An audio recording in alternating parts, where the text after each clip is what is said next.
France में इस हफ्ते होने वाले 15 जून से 17 जून तक चलने वाली G7 शिखर सम्मेलन के दौरान भारतीय प्रधानमंत्री नरेंद्र मोदी और अमेरिका के राष्ट्रपति डोनाल्ड ट्रंप की मुलाकात होने वाली है।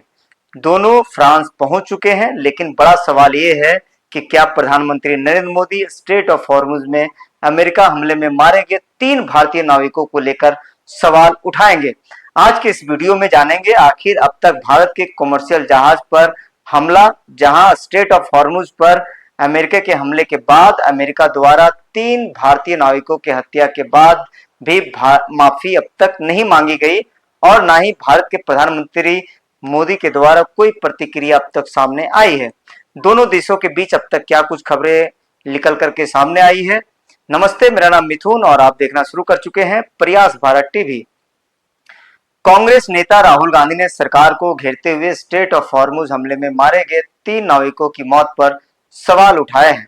उन्होंने आरोप लगाया है कि अमेरिका ने इस संबंध में माफी नहीं मांगी है। राहुल गांधी ने अपनी पोस्ट में लिखा है कि अमेरिकी हमलों में 3 भारतीय नाविकों की हत्या के कुछ ही दिन बाद अमेरिका की ओर से कोई दुख या माफी व्यक्त नहीं की गई है। इसके बजाय अमेरिका ने यह कहा है कि अमेरिकी सेना के आदेशों को तुरंत पालन किया जाए और किसी भी तरह के उल्लंघन को बर्दाश्त नहीं किया जाएगा। राहुल गांधी ने कहा कि एक स्वतंत्र और स्वाभिमानी देश इस तरह की भाषा कभी स्वीकार नहीं करेगा।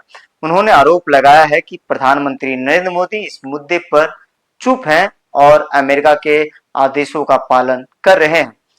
साथ ही राहुल गांधी ने पोस्ट में प्रधानमंत्री को कॉम्प्रोमाइज्ड पीएम कहते हुए लिखा है कि वह देश के सम्मान की रक्षा नहीं करेंगे, क्योंकि जो लोग देश का अपमान करते हैं वही उन पर प्रभाव रखते हैं।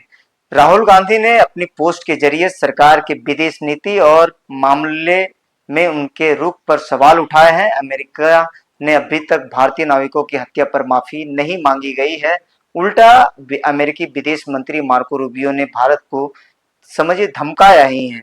दूसरी तरफ भारतीय नाविकों की मौत पर भारत में भारी गुस्सा है और अमेरिका के रवैये पर लगातार सवाल उठ रहे हैं।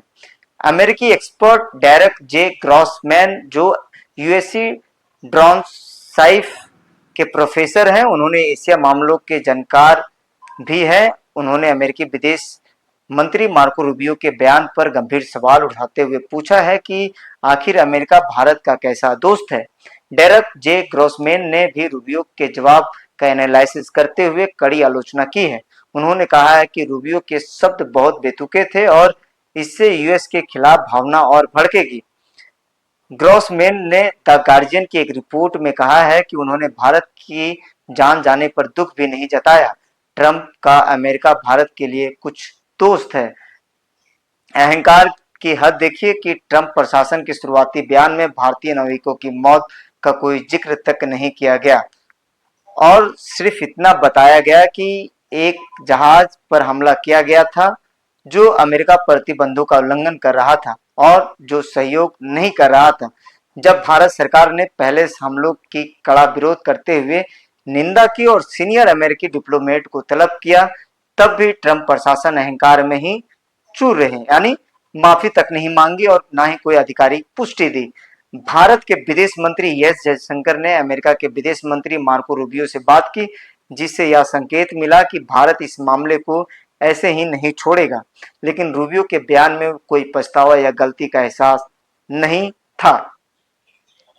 अमेरिकी विदेश विभाग की तरफ से कहा गया कि यूएस नाकाबंदी का उल्लंघन और ईरानी तेल का गैर कानूनी ट्रांसपोर्ट बर्दाश्त नहीं किया जाएगा। इस तीखी बातचीत से दिल्ली और वाशिंगटन के बीच रिश्तों पर और दबाव पड़ने की संभावना है, जिन्हें कभी मजबूत और अच्छा माना जाता था। लेकिन हाल के महीनों में आर्थिक और राजनीतिक तनाव के कारण ये रिश्ते और भी मुश्किल और तनावपूर्ण हो गए हैं।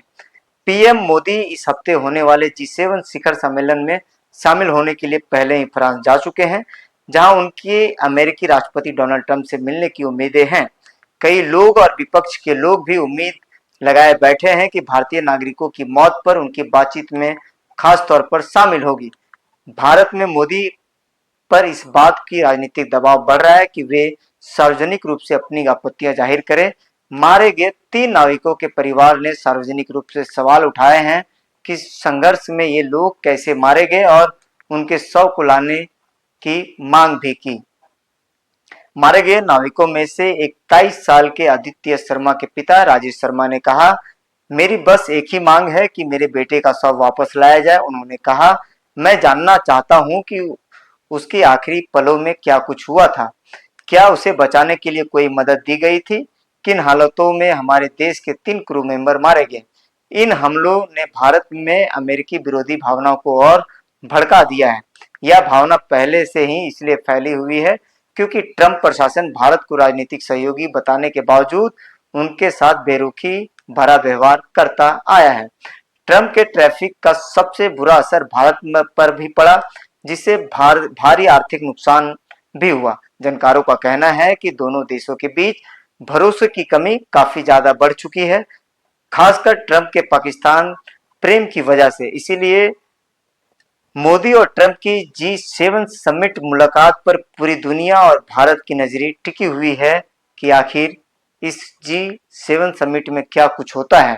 फिलहाल के लिए इतना ही। कैसी लगी है हमारी वीडियो कमेंट सेक्शन में जरूर अपनी राय रखें और देखते रहें प्रयास भारत टीवी।